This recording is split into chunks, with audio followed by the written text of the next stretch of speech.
تیرا کلام رہے گا قائم پہاڑ جب نہ رہے خدایا، تیرے منہ کی ایک بات بھی ٹلے گی نہ چاہے کچھ بھی ہو، تیری مان دیے ہے زندہ سونے سے بھی قیمتی، میرا دل یہ دے گواہی ہے یہ کتاب عظیم، نازل کرے اپنا کلام شکستہ دلوں کو سکون ملے، تاریکی دور ہو میری راہیں روشن کر، دل اپنا کلام کثرت سے اے خدا بدل دے، رہائی دے کثرت سے پھل ملا، کلام رہے گا قائم پہاڑ جب نہ رہے خدایا، تیرے منہ کی ایک بات بھی ٹلے گی نہ چاہے کچھ بھی ہو۔ عزیز ناظرین، میں ایاد ظریف آپ سب دیکھنے والوں کو ہمارے روز کے بائبلی مطالعہ پروگرام کی اس نئی قسط میں خوش آمدید کہتا ہوں۔ اس پروگرام میں ہم بائبل مقدس کی تمام کتابوں یعنی پیدائش سے مکاشفہ تک ہر سوموار سے جمعہ آپ کے لیے تفصیلی مطالعہ پیش کرتے ہیں۔ ہم احبار کی کتاب کے 19ویں باب پر پہنچ گئے ہیں جو کہ بائبل مقدس کی تیسری کتاب ہے۔ میں چاہوں گا کہ آپ اپنی بائبل مقدس کھولیے اور ہمارے ساتھ اس مطالعے میں شامل ہو جائیے۔ بائبل مقدس کے حوالے سے آپ کا کوئی بھی سوال ہو یا آپ کچھ بھی جاننا چاہتے ہوں تو آپ ہمیں ای میل کیجئے، خدا ان کے فضل سے ہم اس کا جواب آپ کو ضرور دیں گے۔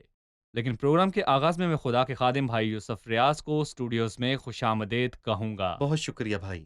ساتھ ہی ہمارے دیگر مہمانوں کو بھی خوش آمدید۔ بھائی 19ویں باب کا مرکزی خیال کیا ہے؟ اس باب کا موضوع ابھی پاکیزگی ہی ہے، جس کا خلاصہ آیت 2 میں کیا گیا ہے۔ جب خداوند کہتا ہے تم پاک رہو کیونکہ میں جو خداوند تمہارا خدا ہوں پاک ہوں، بنیادی طور پر یہ باب 3 خیالات پر مشتمل ہے: خدا کے ساتھ ہمارا تعلق، اور پھر دوسروں کے ساتھ ہمارا تعلق، چاہے وہ رشتہ دار ہوں یا پھر اجنبی، اور آخر میں چیزوں کے ساتھ ہمارا تعلق۔ اگر ہم غور کریں تو اس نے 15 دفعہ دہرایا کہ میں خدا ہوں یا میں خداوند تمہارا خدا ہوں، گویا کہ اس حقیقت کی وجہ سے خداوند ہوتے ہوئے جس نے ہمیں بتایا اور جس کا اختیار ہم سب پر ہے، وہ ہمیں ہدایات دے رہا ہے کہ پاک بنو کیونکہ وہ پاک ہے۔ تمام تعلقات اس معلومات کی روشنی میں تشکیل دیے گئے اور حقیقت یہ ہے کہ خدا ہی مالک اور خداوند ہے۔ صحیح۔ میں کچھ آیات پڑھنا چاہوں گا۔ پھر خداوند نے موسیٰ سے کہا، بنی اسرائیل کی ساری جماعت سے کہہ کہ تم پاک رہو، کیونکہ جو میں خداوند تمہارا خدا ہوں پاک ہوں، اور تم میں سے ہر ایک اپنی ماں اور اپنے باپ سے ڈرتا رہے، اور تم میرے سبتوں کو ماننا، میں خداوند تمہارا خدا ہوں۔ تم بتوں کی طرف رجوع نہ ہونا اور نہ اپنے لیے ڈھالے ہوئے دیوتا بنانا، میں خداوند تمہارا خدا ہوں۔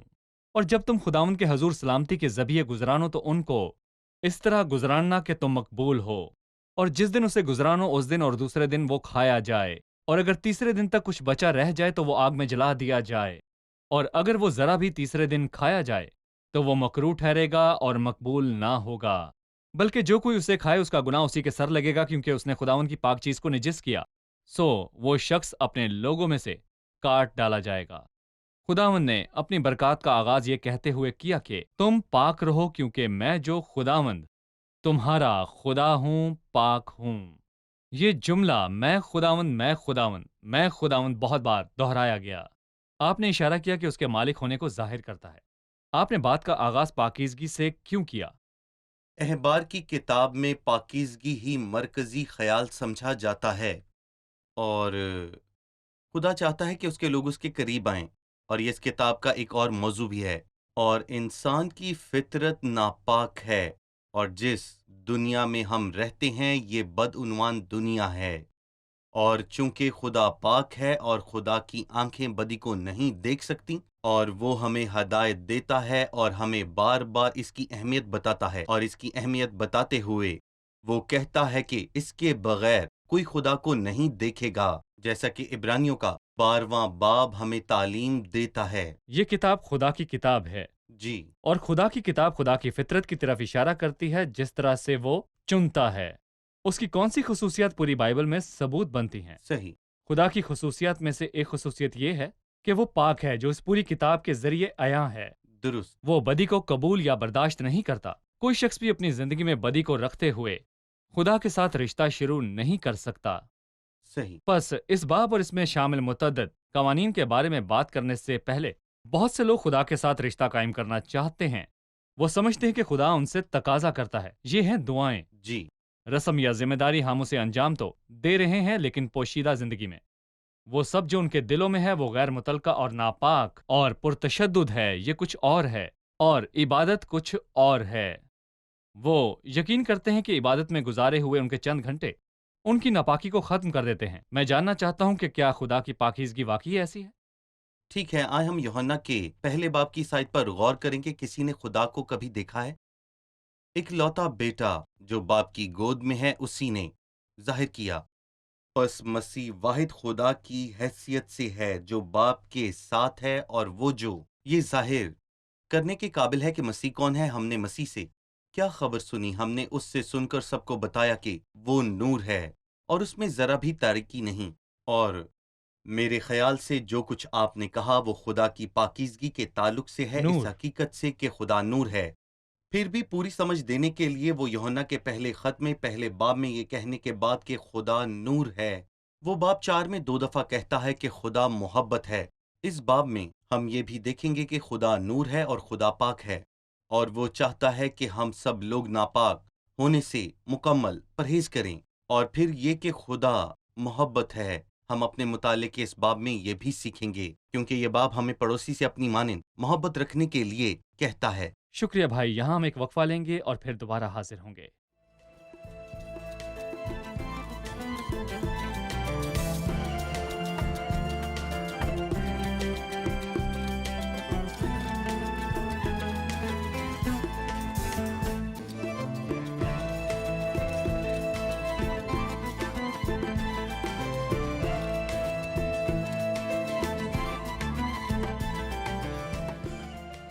آپ نے ذکر کیا کہ اس باب میں 3 اہم اصول یا پھر نظریات ہیں: خدا کے ساتھ تعلق، دوسروں کے ساتھ تعلق اور چیزوں کے ساتھ تعلق۔ بس ہمیں ان اصولوں کے بارے میں جاننے کی ضرورت ہے جو خدا کے ساتھ تعلق کے بارے میں ہیں۔ جی بھائی۔ آیت 1 سے 8 تک ہم اس تعلق کے اصولوں کے بارے میں جان سکتے ہیں، اور پہلی چیز یہ ہے کہ تم پاک رہو کیونکہ میں جو خداوند تمہارا خدا ہوں پاک ہوں، اور پھر تم میرے ثبوتوں کو مانو جو خدا اور اس کے لوگوں کے درمیان عہد کی علامت ہے۔ تم کوئی خادمانہ کام نہ کرنا، اس دن تم اپنے خدا کی عبادت کرنا۔ پھر دوبارہ وہ ہمیں بتاتا ہے کہ تم بتوں کی طرف رجوع نہ لانا اور نہ اپنے لیے ڈھالے ہوئے دیوتا بنانا، ہمیں صرف اور صرف اس کی عبادت کرنی چاہیے۔ آیت 5 ہمیں سلامتی کے ذبیحے کے بارے میں بتاتی ہے، اور آئے ہم خدا کے لیے قابل قبول نذرانے پیش کریں، خدا کے لیے شکر گزاری کی قربانیاں گزران، اور حق تعالیٰ کے لیے اپنی منتیں پوری کر، اور مصیبت کے دن مجھ سے فریاد کر، میں تجھے چھڑاؤں گا، تو میری تمجید کرے گا۔ اس طرف توجہ دلانے والی حقیقت یہ ہے کہ تم میں سے ہر ایک اپنی ماں اور باپ سے ڈرتا رہے، گویا وہ خدا کے ساتھ تعلق کے اصولوں میں والدین کے احترام کو شامل کرتا ہے۔ بعض لوگ کہتے ہیں کہ 4 احکام ایک لوح پر لکھے گئے تھے، اور کچھ کہتے ہیں کہ دونوں لوحوں پر 5 حکم لکھے گئے تھے۔ اپنے باپ اور ماں کی عزت کرنا پہلے 3 احکام والی لوح پر یہی آتا ہے، جس میں خدا کی عبادت اور اس کے کاموں کو پاک ماننے کے بارے میں ہدایت ہے۔ صحیح، بہت شکریہ بھائی۔ پھر یہ باب دوسروں کے ساتھ تعلق کے اصولوں کے بارے میں بات کرتا ہے، دوسروں کے رویوں کے بارے میں۔ صحیح۔ لہٰذا میں کچھ آیات پڑھنا چاہوں گا، اور برائے مہربانی آپ بتائیے جو دوسروں سے تعلقات یا چیزوں سے تعلقات کے بارے میں بات کرتی ہیں۔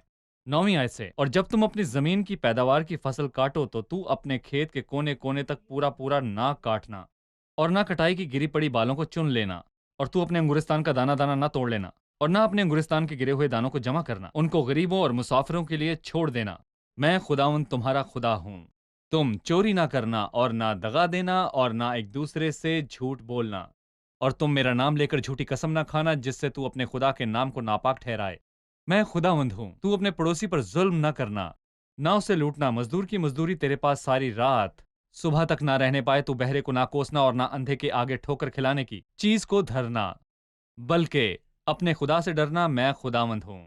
تم فیصلے میں ناراستی نہ کرنا، نہ تو غریب کی رعایت کرنا، نہ بڑے آدمی کا لحاظ، بلکہ راستے کے ساتھ اپنے ہمسائے کا انصاف کرنا۔ تو اپنی قوم میں ادھر ادھر لتراپن نہ کرتے پھرنا اور نہ اپنے ہمسائے کا خون کرنے پر آمادہ ہونا، میں خداوند ہوں۔ تو اپنے دل میں اپنے بھائی سے بغض نہ رکھنا اور اپنے ہمسائے کو ضرور ڈانٹتے بھی رہنا تاکہ اس کے سبب سے تیرے سر گناہ نہ لگے۔ ہمیں دوسروں کے ساتھ تعلقات کے اصول کے بارے میں بتائیے۔ دراصل صرف ایک آیت کو، مطلب 12ویں آیت کو ہم خدا کی عظمت کے ساتھ جوڑ سکتے ہیں، اور تم میرا نام لے کر جھوٹی قسم نہ کھانا جس سے تو اپنے خدا کے نام کو ناپاک ٹھہرائے، میں خداوند ہوں۔ باقی تمام آیات دوسروں کے تعلق کے بارے میں ہیں، اور 9ویں اور 10ویں آیت رحم کے بارے میں بات کرتی ہے۔ اور جب تم اپنی زمین کی پیداوار کی فصل کاٹو تو اپنے کھیت کے کونے کونے تک پورا نہ کاٹنا، کیونکہ یہاں غریب لوگ، کمزور، مسافر اور بیوہ عورتیں ہیں۔ تم خدا کی عطا کردہ نعمتوں میں سے ان کو کھانے دو، اور نہ ہی کٹائی کی گری ہوئی بالوں کو چننا۔ بس اگر کچھ بالیں گر جائیں تو انہیں وہیں رہنے دینا، تاکہ غریب کمزور انہیں آ کر لے جائیں، کیونکہ انہیں اس کی ضرورت ہے۔ یہاں ہمیں رحم نظر آتا ہے، اور 11ویں آیت سے وہ ہمیں وفاداری کے بارے میں بتاتا ہے۔ دوسروں سے وفاداری سے پیش آؤ، ایماندار رہو اور جھوٹ نہ بولو۔ نئے عہد نامے میں بھی یہی لکھا ہے، ایک دوسرے سے جھوٹ نہ بولو، کیونکہ تم نے پرانی انسانیت کو اس کے کاموں سمیت اتار ڈالا۔ 13ویں آیت میں لکھا ہے، تو اپنے پڑوسی پر ظلم نہ کرنا اور نہ ہی اس سے لوٹنا، اور مزدور کی مزدوری ساری رات تیرے سامنے رہنے نہ پائے۔ یہ لفظ ہمیں دوسروں کے ساتھ ہمدردی سے پیش آنے کے بارے میں بتاتا ہے۔ اور پھر مرکزی خیال اختتام پذیر ہوتا ہے، جیسا کہ ہم پڑھتے ہیں کہ تو اپنے پڑوسی سے اپنے برابر محبت رکھ، جیسے یعقوب۔ شاہی قانون کہتا ہے کہ کچھ لوگ اس کی تشریح بادشاہ کا قانون کہتے ہیں، جبکہ دوسرے لوگ اس کو قانون کا بادشاہ یا اس کا عروج اور بلندی کہتے ہیں۔ اور لکھا ہے، تو اپنے پڑوسی سے اپنے برابر محبت رکھ۔ پالوس کہتا ہے، پوری شریعت پر ایک ہی بات سے پورا عمل ہو جاتا ہے کہ تو اپنے پڑوسی سے اپنی مانند محبت رکھ۔ صحیح۔ 9ویں اور 10ویں آیت پر دوبارہ آتے ہیں۔ آپ نے کہا کہ یہ رحم کے بارے میں بات کرتی ہے۔ جی، بس جب خدا ہمیں بہتات کے ساتھ دیتا ہے صحیح۔ تو کیا وہ ہمیں اس لیے دیتا ہے کہ ہم اس سے صرف اپنے لیے سکون اور خوشی حاصل کریں، یا خدا اس سے بڑھ کر کوئی منصوبہ رکھتا ہے؟ کیا ایسا ہو سکتا ہے کہ ہمارے لیے جتنا کافی ہے وہ لیں اور پھر دوسروں کو بھی دیں؟ صحیح۔ اور جب خدا ہماری زندگی میں ہماری آمدن میں اضافہ کرتا ہے تو جتنا زیادہ ہمیں ملتا ہے ہمارے دینے میں بھی اضافہ ہونا چاہیے۔ خدا مجھے بہتات کے ساتھ دیتا ہے تاکہ میں دوسروں کے لیے بھی برکت کا سبب بن سکوں۔ لہٰذا ہمیں اس خطرے سے آگاہ کیجیے جس میں ہم صرف خدا سے وصول کرتے ہیں۔ کیا میں خدا کے سامنے جواب دہ ہوں یا اس کے متعلق میری عدالت ہوگی؟ برائے مہربانی بھائی یوسف، میں چاہوں گا کہ آپ اس نقطے کی وضاحت کیجیے۔ پالوس پہلے تموتیس میں یہ کہتا ہے کہ اس جہاں کے دولت مندوں کو یہ حکم دے کہ معذور نہ ہو۔ پہلی بات، اگر تم امیر ہو جاؤ تو معذور نہ ہو، اور ناپائیدار دولت پر نہیں بلکہ خدا پر امید رکھیں جو ہمیں لطف اٹھانے کے لیے ساری چیزیں دیتا ہے۔ وہ کہتا ہے کہ نیکی کریں اور اچھے کاموں میں دولت مند بنیں، اور سخاوت پر تیار اور امید پر مستعد ہوں، اور آئندہ کے لیے اپنے واسطے ایک اچھی بنیاد کر رکھیں تاکہ حقیقی زندگی پر قبضہ کریں، یا پھر حقیقی زندگی پر قبضہ رکھنا۔ بس خدا مجھے اسی لیے دیتا ہے تاکہ میری دینے کی مقدر بڑھ جائے۔ مجھے یہاں پر ان امیر افراد کی یاد آتی ہے جنہوں نے کثرت کے ساتھ دیا تھا۔ ان میں سے ایک شخص بوئس تھا، جس کے بارے میں ایک پوری کتاب روت کے نام سے بائبل میں موجود ہے۔ اس شخص کو خدا نے برکت دی تھی، اور فصل کاٹنے والوں نے اس سے کہا، خداوند تمہارے ساتھ ہو اور خداوند تمہیں برکت دے۔ اور خدا نے دی۔ اس نے فصل کاٹتے ہوئے کھیت کے کونے کونے تک نہ کاٹا۔ اور جب اس نے روت کو دیکھا جو نہایت غریب تھی اور جس کے دکھوں کی کہانی اس نے سنی تھی، تو فصل کاٹنے والوں کو اس نے حکم دیا کہ جب بھی تم روت کو اپنے پیچھے آتے دیکھو تو اسے پولیوں کے بیچ میں سے چننے دینا، ملامت نہ کرنا، جس کا مطلب ہے کہ جان بوجھ کر اس کے لیے کچھ اچھی بالیاں چھوڑ دینا۔ بے شک جب بالیاں گرتیں تو وہ اسے دوبارہ نہیں چنتے تھے، جنہیں انہیں اپنے پیچھے آنے والوں کے لیے چھوڑنا پڑتا تھا۔ یہ واقعی زبردست ہے۔ اس معزز شخص اور اس خدا ترس عورت سے ہی ہمارے یسوع مسیح آئے، جس کا ہمارے لیے حکم ہے کہ دینا لینے سے زیادہ مبارک ہے۔ بس مجھے یہ سیکھنا ہے کہ جب خدا مجھ پر مہربانی کرتا ہے اور میری آمدن میں اضافہ ہوتا ہے تو مجھے پوچھنا چاہیے کہ اے خداوند، کیا تو مجھ سے چاہتا ہے کہ میں دوسروں کے لیے برکت کا باعث بنوں؟ کیا تو چاہتا ہے کہ میں دوسروں کی ضروریات میں ان کے کام آؤں؟ اگر میں یہ سمجھوں کہ جو کچھ بھی مجھے ملتا ہے میرا ہے، تو میں اپنی زندگی کے لیے عظیم ترین برکت کو کھو دوں گا جو دوسروں کو دے کر ان کے لیے برکت کا باعث بنتا ہے۔ لوکا کے 12ویں باب میں اس امیر شخص نے یہ کہا کہ اے جان، تیرے پاس بہت برسوں کے لیے مال جمع ہے، چن کر کھا پی خوش رہ۔ خدا نے کہا اے نادان، اسی رات تیری جان تجھ سے طلب کر لی جائے گی۔ صحیح، ہم ابھی بھی دوسروں کے ساتھ اپنے تعلق پر بات کر رہے ہیں۔ میں چاہتا ہوں کہ آپ جی خصوصی ضروریات یا معذور افراد کی ضروریات کے ساتھ تعلقات کے بارے میں بات چیت کریں۔ جی 14ویں آیت میں وہ کہتا ہے تو بہرے کو نہ کوسنا اور نہ اندھے کے آگے ٹھوکر کھلانے کی چیز کو دھرنا۔ انسانی حقوق کے متعلق لوگ ان ہدایات کو اخلاقی اصولوں کے طور پر لے سکتے ہیں، لیکن روحانی طور پر مجھے ان لوگوں کے ساتھ کیسے پیش آنا ہے جو سن اور دیکھ نہیں سکتے؟ ٹھیک ہے، میں ان کے لیے بات کر رہا ہوں جو مجھے دیکھ اور سن نہیں سکتے، بلکہ ان کے لیے بھی جو دیکھ سکتے ہیں، کیونکہ اگر کوئی موجود نہیں تو اس کا مطلب ہے کہ وہ دیکھ اور سن بھی یہ نہیں دوسروں کی غیر سکتا۔ موجودگی ہے۔ بالکل، اور یہ وہ ہے جسے ہم ایب جوئی کہتے ہیں کہ کوئی اگر یہاں پر نہیں تو ہم اس کے لیے برا بولیں، اور اگر وہ موجود ہوں تو شاید ہم اس کے برعکس بولیں۔ اگر اس بدنیتی کو دنیا کے چھوٹے لوگ استعمال کر سکتے ہیں تو خدا کے لوگوں کو اسے استعمال نہیں کرنا، جن کی پہچان ایمانداری ہے۔ ہم پڑھتے ہیں تو چوری نہ کرنا اور نہ دغا دینا اور نہ ایک دوسرے سے جھوٹ بولنا۔ صحیح، 32ویں آیت میں بھی ہمارے دوسروں کے ساتھ تعلقات کے بارے میں بات کی گئی ہے۔ جن کے سر کے بال سفید ہیں تو ان کے سامنے اٹھ کھڑے ہونا اور بڑے بوڑھوں کا ادب کرنا اور اپنے خدا سے ڈرنا۔ میں خداوند ہوں۔ بوڑھوں سے تعلقات، پس ہم نوجوانوں کو بوڑھوں کے تعلق سے کیا نصیحت دے سکتے ہیں؟ کیا کہیں گے؟ اگر نوجوان اس دنیا کی پیروی کرتے ہیں تو وہ خدا کے پاک کلام کی تعریف نہیں کریں گے، لیکن میں خدا کے بچوں کی بات کر رہا ہوں، وہ جو حقیقت میں خدا سے پیار کرتے ہیں، جن کے بارے میں بائبل کہتی ہے جوان اپنی روش کس طرح پاک رکھے۔ اس کا جواب ہے تیرے کلام کے موافق اس پر نگاہ رکھنے سے، خدا کی کہی گئی باتوں پر عمل کرنے سے۔ وہ کہتا ہے کہ جن کے بال سفید ہیں تو ان کے سامنے اٹھ کھڑا ہونا اور بڑے بوڑھوں کا ادب کرنا۔ نئے عہد نامے میں بوڑھے افرادوں کی تحقیر کے بارے میں ہدایات دی گئی ہیں۔ لکھا ہے کہ تو کسی بڑے عمر رسیدہ کو ملامت نہ کرنا، بلکہ باپ جان کر نصیحت کر، ہمیں اس اخلاق اور صحیح امتیاز کے بارے میں سیکھنا ہوگا۔ اور زبور 119 میں لکھا ہے مجھے صحیح امتیاز اور دانش سکھا، اور میرا خیال ہے کہ ہم سب کو اس عظیم کتاب سے امتیاز سیکھنے کی ضرورت ہے۔ بہت شکریہ۔ یہاں پر ہم ایک چھوٹا سا وقفہ لیں گے اور پھر دوبارہ حاضر ہوں گے۔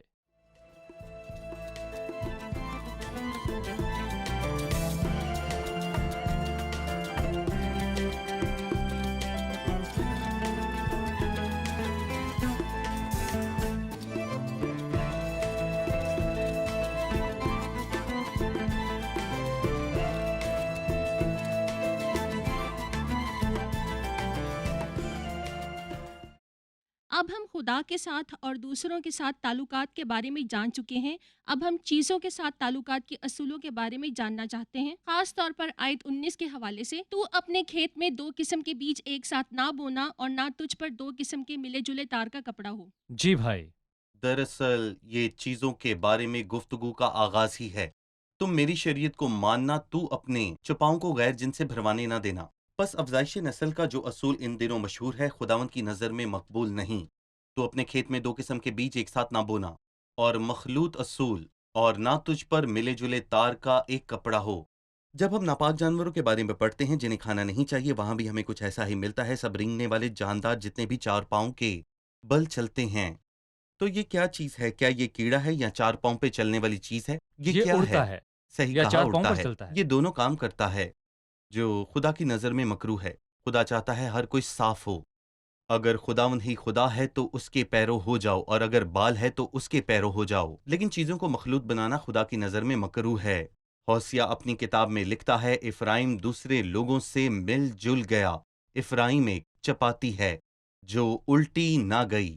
صحیح، بہت شکریہ۔ 23ویں آیت زمین کے بارے میں ہے۔ یہاں یوں مرقوم ہے، اور جب تم اس ملک میں پہنچ کر قسم قسم کے پھل کے درخت لگاؤ تو تم ان کے پھل کو گویا نامختون سمجھنا، وہ تمہارے لیے 3 برس تک نامختون کے برابر ہوں، اور کھائے نہ جائے، اور چوتھے سال ان کا سارا پھل خداوند کی تمجید کے لیے مقدس ہوگا، تب 5ویں سال سے ان کا پھل کھانا، تاکہ وہ تمہارے لیے افراد کے ساتھ پیدا ہو۔ میں خداوند تمہارا خدا ہوں۔ لہٰذا خدا ایک نئی زمین میں بیج بونے کا طریقہ واضح کر رہا ہے۔ خدا زمین میں بیج بونے اور اسے کھانے کے وقت یا فصل نہ کھانے کے وقت میں کیوں دلچسپی لے رہا ہے۔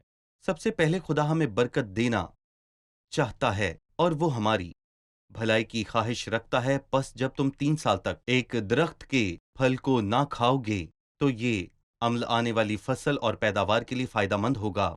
اور اگر سچ میں 3 سال تک درخت کا پھل نہیں لیتا تو پھر یقینی طور پہ چوتھے سال میں زیادہ پھل لوں گا۔ چوتھے سال کا پھل تمہیں خداوند کے لیے چھوڑنا ہے۔ پہلا پھل خدا کو دینا چاہیے۔ کیا میں خدا کو دیتا ہوں؟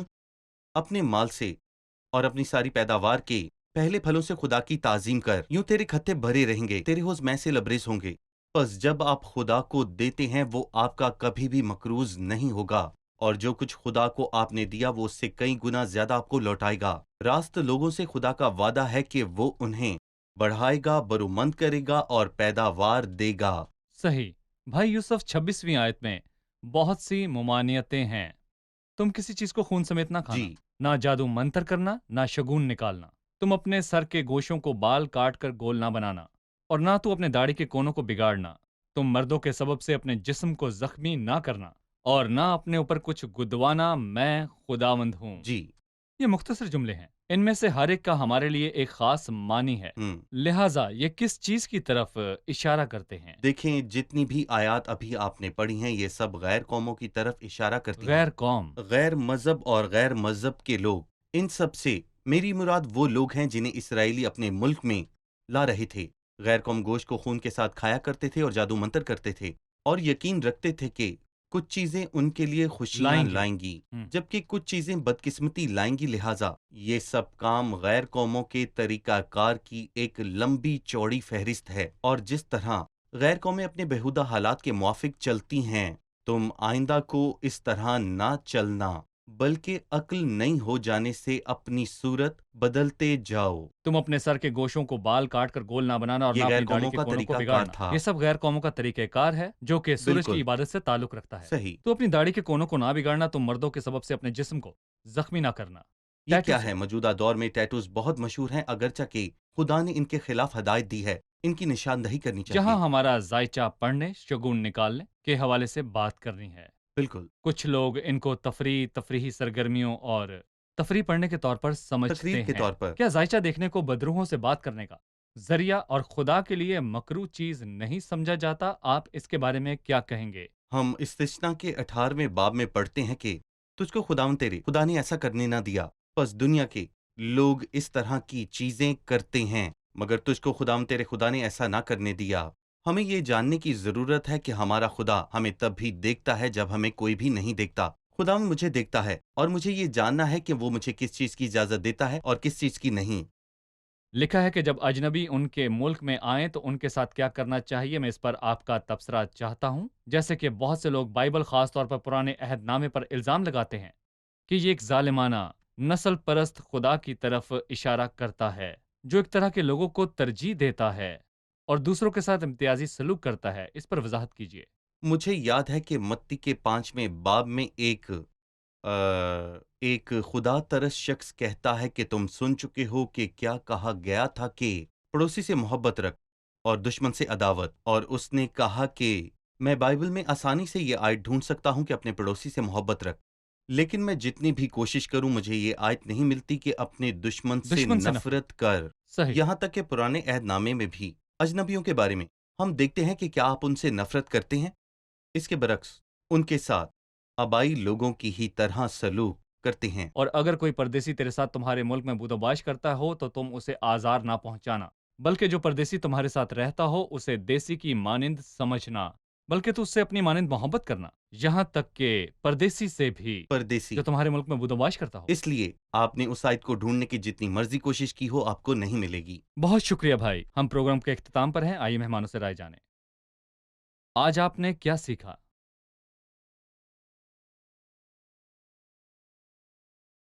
ہم نے خدا کے ساتھ تعلق کے بارے میں 6 اصول سیکھے۔ پاک بنو، والدین سے ڈرتے رہو، سبتوں کو پاک مانو، بتوں کی طرف نہ پھرو، صرف خدا کی عبادت کرو، شکر گزاری کے طور پر سلامتی کا ذبیحہ گزرانو۔ ہم نے پہلا پل خدا کو دینے کے بارے میں سیکھا۔ انہوں نے پہلے اپنے آپ کو خداوند کے حوالے کیا، اور خداوند ہماری بھی اس بارے میں مدد فرمائے۔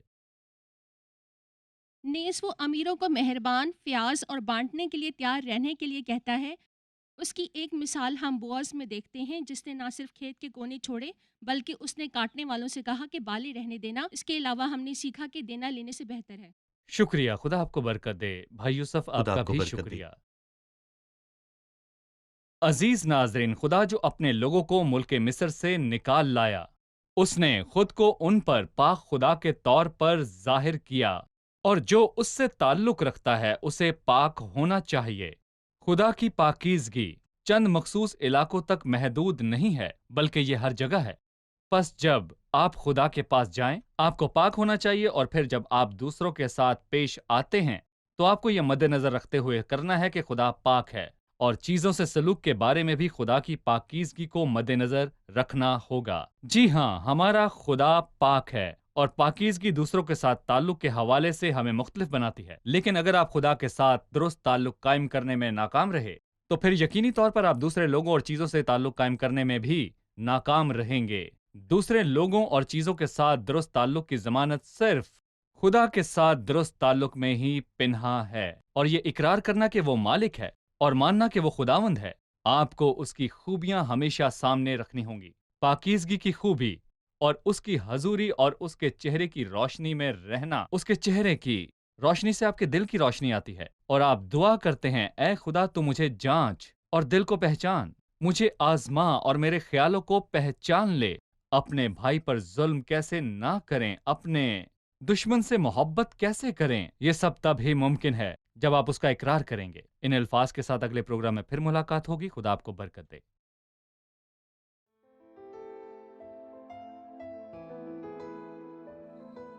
تیرا کلام رہے گا قائم، پہاڑ جب نہ رہے خدایا، تیرے منہ کی ایک بات بھی ٹلے گی نہ، چاہے کچھ بھی ہو۔ تیری مانند یہ ہے زندہ، سونے سے بھی قیمتی، میرا دل یہ دے گواہی ہے، یہ کتاب عظیم نازل کرے اپنا کلام، شکستہ دلوں کو سکون ملے، تاریکی دور ہو میری راہیں روشن کر، دل اپنا کلام کثرت سے اے خدا بدل دے، رہائی دے کثرت سے پھل ملاؤ۔ کلام رہے گا قائم، پہاڑ جب نہ رہے خدایا، تیرے منہ کی ایک بات بھی ٹلے گی نہ، چاہے کچھ بھی ہو۔